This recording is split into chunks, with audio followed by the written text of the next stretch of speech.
So van nou af los die brood, kry vir jou buns en maak vir jou lekker jaffles met enigiets in, natuurlik. Maak daai curry mince resep. Right, so natuurlik die heel eerste ding wat jy nodig het is 'n bietjie van daai mince curry. Gaan kyk daai mince curry video wat ek gemaak het gister op my page en maak daai mince curry. Dan vang ons van dit want dit bly ons natuurlik 'n bietjie oor in die yskas. Ons maak daai jaffle. Maar ons maak daai jaffle nie met 'n normale broodjie nie. Ons vat 'n bun. Guys, best invention ooit. Ek weet nie of julle dit al buite doen met buns nie.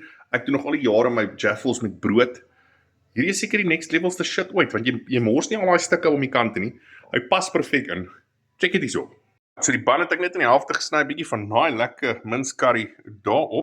Ek kap hom vol hitte op 'n klein plaat. Ek kap 'n plaat wat dieselfde size is soos daai. Dan werk hy lekker. Soos daai. Nou check net hierso. Check. Tada! 'n Perfekte ronde. Ek het hom gepouk met die mes daar. Want hy wou nie uit nie. Maar perfekte ronde jaffle. Ag, wat hy. Fantasties.